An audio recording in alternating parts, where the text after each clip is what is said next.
Halo Sobat YouTube semua, kali ini aku akan bercerita tentang seorang serial killer dari Jepang. Mari pasang headset kalian dan selamat menyaksikan. Takahiro Shiraishi, ia lahir pada tanggal 9 Oktober tahun 1990 di Zama, Kanagawa, Jepang. Ia adalah seorang pembunuh berantai dan pemerkosa.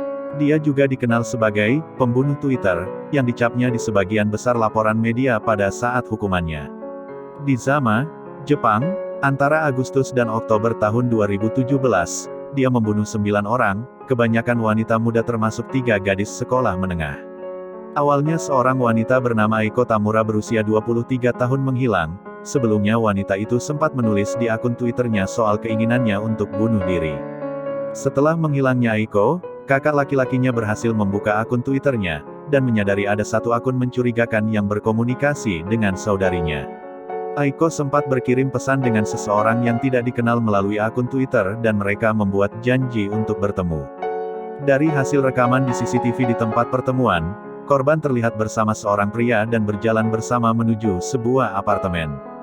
Hasil penyelidikan polisi berujung temuan mengerikan di apartemen tersebut.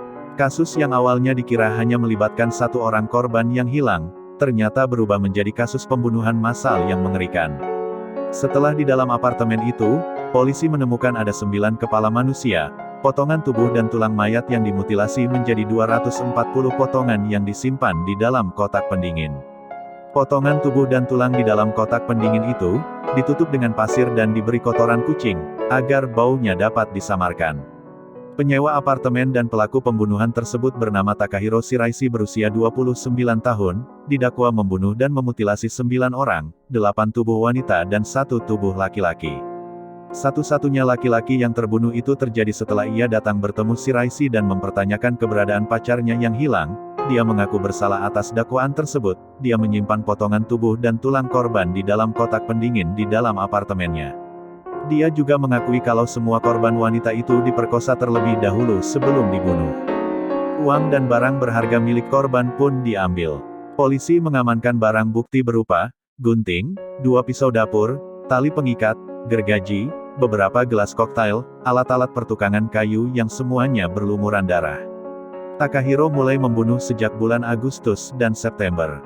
Terakhir kali dia membunuh korbannya pada bulan Oktober. Peristiwa itu terjadi tahun 2017, Takahiro juga ditangkap pada tahun yang sama. Tapi persidangan kasus tersebut baru dimulai pada tahun 2020 yang lalu. Polisi setempat memperkirakan potongan tubuh itu termasuk milik Aiko Tamura. Takahiro mengincar korban-korbannya dari media sosial yang tampak begitu depresi dan menginginkan untuk bunuh diri. Dia mencari korbannya melalui hashtag tagar Suicidere-Treatment. Biasanya orang-orang yang ingin bunuh diri menggunakan hashtag itu untuk mencari partner bunuh diri. Pelaku mengirim pesan kepada korban berisi ajakan bertemu dan bunuh diri bersama. Dia mengatakan kepada para korban bahwa dirinya bisa membantu rencana mereka untuk bunuh diri. Takahiro menargetkan gadis-gadis muda yang berusia sekitar 20 tahun. Agar korban-korban itu tidak berubah pikiran, dia akan menunggu di stasiun dekat rumah korban. Setelah bertemu dia mengajak korban untuk datang ke apartemennya. Dan sampai di apartemennya, korban diberi segelas alkohol, obat penenang dan obat tidur. Setelah itu baru korban diperkosa dan dibunuh, dan korban biasanya dibunuh di hari yang sama saat mereka bertemu. Dia memutilasi korban di dalam kamar mandi apartemennya. Dia mengatakan pertama kali membunuh dia memerlukan waktu 3 hari untuk membereskan mayat. Tapi setelah itu dia mulai terbiasa dan hanya membutuhkan waktu 1 hari untuk membereskan semuanya. Daging dan organ milik korban dibuang di tempat sampah, dan untuk tulang-tulang disimpan di dalam apartemennya. Karena takut ketahuan, pelaku sengaja menaruh boks berisi tulang dan kepala korban di setiap sudut apartemennya. Saat ditangkap, Takahiro terlihat tenang dan tidak panik. Dalam sidang pertama yang digelar pada hari Rabu tanggal 30 September tahun 2020, Takahiro melalui pengacaranya menyatakan dalam sidang, bahwa dakwaan harusnya diperingan karena para korban yang menyatakan setuju untuk bunuh diri dan memberikan persetujuan mereka untuk dibunuh. Sang pengacara meminta, agar dakwaan diperingan menjadi pembunuhan dengan persetujuan, dengan ancaman hukuman antara 6 bulan hingga 7 tahun penjara.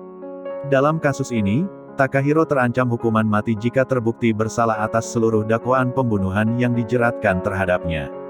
Kasus pembunuhan berantai ini, memicu perdebatan mengenai pembahasan bunuh diri di internet, dan kasus ini akhirnya mendorong Twitter untuk membuat aturan baru, yang menyatakan pengguna tidak boleh mempromosikan atau mendorong bunuh diri atau melukai diri sendiri. Akhirnya pada tanggal 15 Desember tahun 2020 dalam sidang putusan yang dihadiri lebih dari 400 orang, pengadilan menjatuhkan vonis hukuman mati kepada Takahiro Shiraishi atas kejahatannya.